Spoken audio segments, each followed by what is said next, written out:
Hello అండి, welcome back to వేమ్నెస్ kitchen. ఈరోజు మన కిచెన్లో basic sponge cake simple and easy మెథడ్లో ఎలా చేయాలో చూపిస్తాను, చూసేయండి. దానికోసం ముందుగా ఒక మిక్సింగ్ బౌల్ తీసుకొని దాని మీద స్ట్రైనర్ పెట్టుకోవాలి. తర్వాత ఒక కప్ గోధుమ పిండి లేదా మైదా అయినా యూస్ చేయొచ్చు. అలాగే ఒక స్పూన్ బేకింగ్ పౌడర్, అలాగే half teaspoon baking soda, pinch salt వేసుకుని మొత్తం జల్లించుకుని పక్కన పెట్టుకుందాం. ఇప్పుడు కేక్ తయారు చేసుకున్న గిన్నెకి ఆయిల్ అప్లై చేసి పొడిపిండి వేసుకుని బౌల్ మొత్తం డస్టింగ్ చేసుకుని దీన్ని కూడా పక్కన పెట్టుకోవాలి. తర్వాత ఒక మిక్సీ జార్ తీసుకుని అందులో 2 eggs, 1 cup refined oil, 3/4 cup milk, 1.5 cup sugar వేసుకోవాలి. ఇందులో ఎసెన్స్ ఆయిల్స్ ఫ్లేవర్ కోసం ఏదైనా యూస్ చేయొచ్చు. నేను ఇక్కడ ఇలాచీ యాడ్ చేసి మొత్తాన్ని మిక్సీ పట్టుకున్నాను.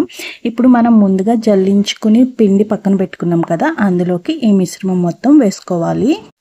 ఇప్పుడు ఈ బ్యాటర్ మొత్తం కట్ అండ్ ఫోల్డ్ మెథడ్లో బాగా కలిసేలా కలుపుకోవాలి.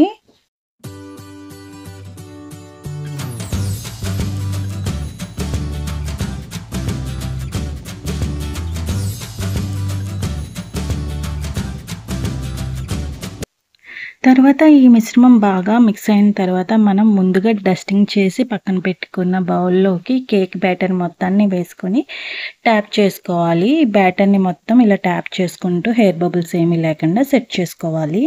ఇప్పుడు స్టవ్ మీద ఒక మందపాటి గిన్నె పెట్టుకొని ఒక 10 minutes ప్రీ హీట్ చేసుకోవాలి. తర్వాత దీనిలోకి ఒక స్టాండ్ పెట్టి మన కేక్ బ్యాటర్ బౌల్ని ఇందులో పెట్టి మూత పెట్టి ఒక 40 to 45 minutes కుక్ చేసుకోవాలి.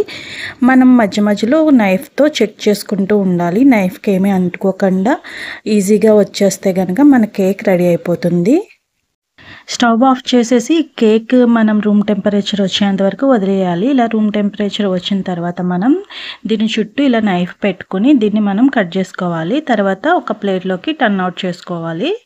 తర్వాత దీన్ని మనకు నచ్చిన సైజులో పీసెస్ కింద కట్ చేసుకోవడమే. అంతే అండి, బేసిక్ స్పాంజ్ కేక్ రెడీ అయిపోయింది. మీకు కనుక నా వీడియో నచ్చితే please subscribe. Thanks for watching. Bye.